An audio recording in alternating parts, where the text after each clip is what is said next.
दोस्तों, आगे बढ़ने से पहले आप सभी से एक छोटी सी लेकिन दिल से की गई रिक्वेस्ट है कि अगर आपने अभी तक हमारे चैनल को सब्सक्राइब नहीं किया है तो कृपया सब्सक्राइब कर लीजिए।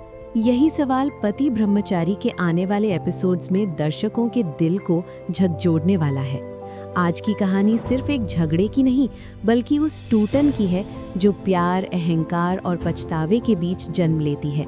लेकिन आगे बढ़ने से पहले दिल से की गई एक छोटी सी रिक्वेस्ट, अगर आपने अब तक हमारे चैनल को सब्सक्राइब नहीं किया है तो अभी कर लीजिए, क्योंकि हम आपके लिए रोज लाते हैं ऐसे ही latest TV serial updates, exclusive twists और इमोशनल कहानियां जो दिल तक उतर जाती हैं। अब चलते हैं कहानी की ओर।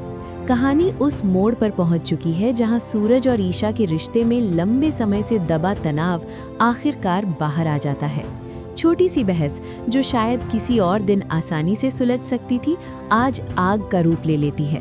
सूरज का गुस्सा उस सीमा को पार कर जाता है जहां शब्द सिर्फ आवाज नहीं रहते बल्कि हथियार बन जाते हैं।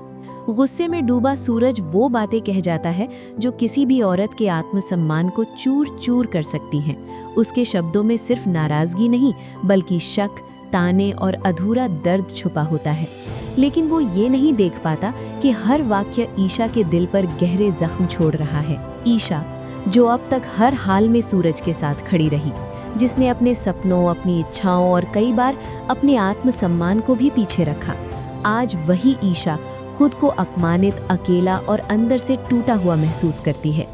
उसकी आंखों में आंसू होते हैं लेकिन वो रोती नहीं, क्योंकि कभी कभी इंसान इतना टूट जाता है कि आंसू भी साथ छोड़ देते हैं। और इसी खामोशी में ईशा एक ऐसा फैसला ले लेती है जो आगे चलकर सबकी जिंदगी बदल देता है।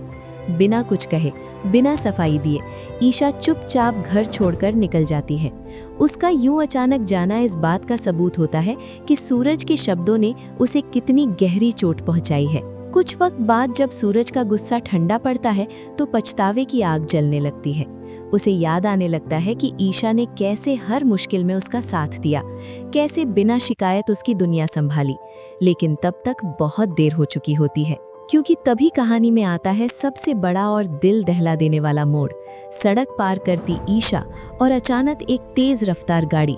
एक पल में सब कुछ बदल जाता है। ईशा का भयानक एक्सीडेंट हो जाता है। खून, भीड़, सायरन की आवाजें, माहौल इतना डरावना होता है कि दर्शकों की सांसें थम जाएं। जब सूरज को ये खबर मिलती है तो उसके पैरों तले जमीन खिसक जाती है। कांपते हाथों से वो ईशा को उठाता है और बिना वक्त गंवाए हॉस्पिटल ले जाता है। ईशा बेहोश होती है, हालत नाजुक होती है और डॉक्टर तुरंत इलाज शुरू कर देते हैं। आईसीयू की मशीनें, डॉक्टरों के गंभीर चेहरे और बाहर बैठा परिवार, हर किसी की आंखें नम हो जाती हैं। लेकिन सबसे ज्यादा टूटता है सूरज, क्योंकि अब उसे लगता है कि अगर उसने गुस्से में वो शब्द न कहे होते तो शायद ये दिन न देखना पड़ता। वो खुद को माफ नहीं कर पाता। हॉस्पिटल के बाहर बैठा सूरज हर गुजरते सेकंड के साथ और टूटता जाता है।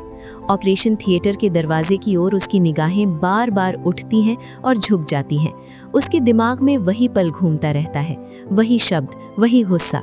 ऑपरेशन लंबा चलता है, इंतजार किसी सजा से कम नहीं होता और फिर दरवाजा खुलता है। डॉक्टर बताते हैं कि ईशा फिलहाल खतरे से बाहर है, लेकिन हालत अभी भी नाजुक है। सब राहत की सांस लेते हैं, लेकिन सूरज जानता है कि असली लड़ाई अब शुरू हुई है। कुछ घंटों बाद ईशा को बाहर लाया जाता है। वो बेहोश होती है, चेहरे पर दर्द साफ झलकता है। सूरज उसके पास बैठता है, उसका हाथ पकड़ता है और बिना बोले उसकी आंखों से आंसू गिरने लगते हैं। धीरे धीरे ईशा को होश आता है। उसकी आंखें खुलती हैं और पहली नज़र सूरज पर पड़ती है, लेकिन उस नज़र में प्यार से ज़्यादा चोट और दूरी होती है। वो कुछ नहीं कहती, लेकिन उसकी खामोशी बहुत कुछ कह जाती है। सूरज समझ जाता है कि माफ़ी शब्दों से आसान नहीं होगी। डॉक्टर बताते हैं कि ईशा को सबसे ज़्यादा ज़रूरत मानसिक शांति की है। यहीं से कहानी एक नए इमोशनल फेज में प्रवेश करती है। ईशा का शरीर तो धीरे धीरे ठीक होने लगता है, लेकिन दिल का जख्म अब भी ताज़ा है। दूसरी तरफ सूरज बदलने की कोशिश करता है, उसका ख्याल रखता है, हर पल पास रहता है, लेकिन वो जानता है कि भरोसा सिर्फ देखभाल से नहीं लौटता। एक रात ईशा डर कर उठ जाती है। पुराने शब्द उसके कानों में गूंजने लगते हैं। वो रोने लगती है। सूरज आगे बढ़ता है, फिर रुक जाता है। उसे एहसास होता है कि हर आंसू पोंछने का हक उसने खो दिया है। वो बस दूर खड़ा होकर माफी मांगता है बिना किसी उम्मीद के। तभी ईशा धीरे से कहती है, जख्म शरीर के नहीं आत्मा के लगे हैं और ऐसे जख्म भरने में वक्त लगता है।